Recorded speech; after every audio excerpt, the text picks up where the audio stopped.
බලන්නකො ලොකු දේවල් නැතුව බර්ගර් එකට දාන චිකන් පැටි එකක් හදාගන්න විදිය කියලා දෙන්න. මේ විදිහට චිකන් පැටි එක හැදුවාම හරිම රසයි. මම චිකන් පැටි එක හදන්න කටු නැති කුකුල් මස් වලින් ග්‍රෑම් 500ක් විතර පොඩියට කපාගෙන තියෙනවා. ඊගාවට මම මෙතන අරගෙන තියෙනවා පෙති පාන් 4ක්.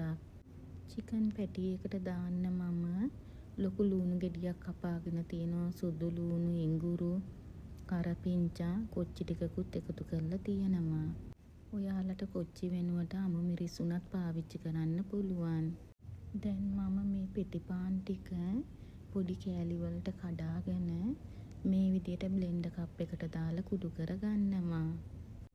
ඊගාවට මම කුඩු කරගත්ත පාන් කුඩු ටික මේ විදියට බෝල් එකකට දාගන්නවා.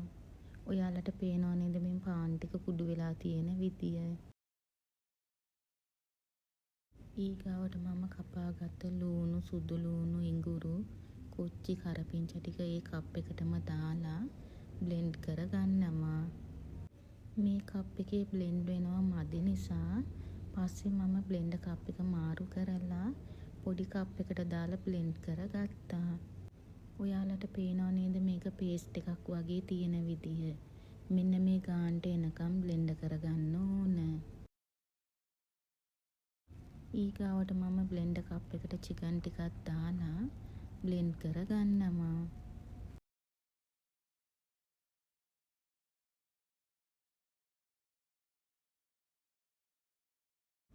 මේ තියෙන්නේ බ්ලෙන්ඩ් කරගත්ත චිකන් ටික. ඒව ටික මම ඔක්කොම බෝල් එකකට දාගන්නවා. ඔයාලට පේනව නේද මේ චිකන් ටික හොඳට පේස්ට් එකක් වගේ බ්ලෙන්ඩ් වෙලා තියෙන විදිය.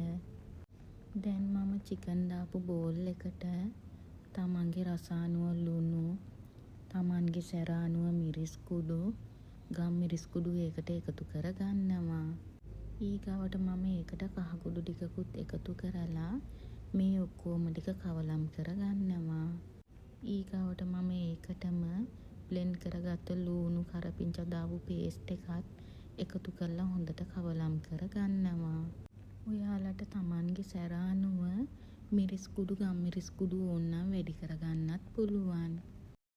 ඊගාවට මම කුඩු කරගත්ත පාන් කුඩු ටික මේ විදියට ටික ටික එකතු කරලා ආයෙමත් හොඳට කවලම් කරගන්නවා. මම මෙතන මස් මිශ්‍රණයට පාන් පෙති 4ම පාන් කුඩු ටික එකතු කරගෙනයි තියෙන්නේ. ඔයාලට මිශ්‍රණය ඇලෙන ගතියක් දැනෙනවා නම් තව වැඩිපුර පාන් කුඩු ටිකක් එකතු කරගත්තට කමක් නැහැ.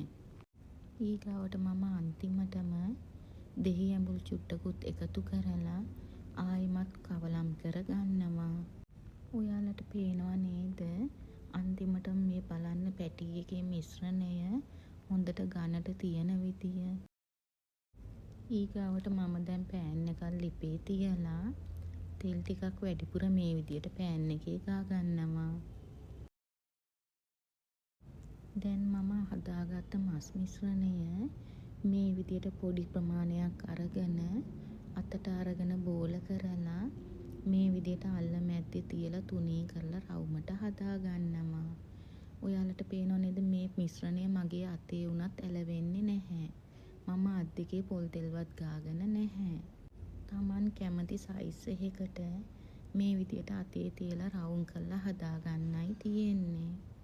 ඊගාවට හදාගත්ත චිකන් පැටි එක මේ විදියට පෑන් එකේ තියලා හදා ගන්නයි තියෙන්නේ. චිකන් පැටි එක හදනකොට ලිපේ ගින්දර අඩුවටම තියාගෙන හදා ගන්න. මොකද පැටි එක තැම්බෙන්න ඕන නිසා. මම මේ චිකන් පැටි එකේ මිශ්‍රණයට සෝස් වර්ග එකතු කරෙත් නැහැ. බන් එක මැදට පැටි එක තියලා සෝස් වර්ග එකතු කරන නිසා මම පැටි එකට සෝස් වර්ග එකතු කරේ නැහැ. ඔයාලට කැමති නම් මේකට චිකන් සුප් කැටයක් උනත් එකතු කරන්න පුළුවන්. ඇත්තටම එහෙම එකතු කරන්න ඕන නැහැ. මේ පැටි එකේ රස හොඳට තියෙනවා. දැන් මම චිකන් පැටි එක තැම්බුණයින් පස්සේ මේ විදියට අනිත් පැත්ත හරව ගන්නවා.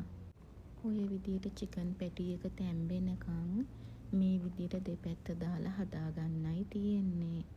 ඔයාලට චිකන් පැටි ටික දැන් තැම්බිලා තියෙන විදිය. මම දැන් ඒ ඔක්කොම චිකන් පැටි ටික මේ විදියට ලිපෙන් අයින් කරගන්නවා. මේ බලන්න මේ චිකන් පැටි ටික ඔයාලට පේනව නේද ලස්සන පාට තියෙන විදිය. කර වෙලත් නැහැ. මම මේ ප්‍රමාණයෙන් චිකන් පැටි 24ක් විතර හැදුවා.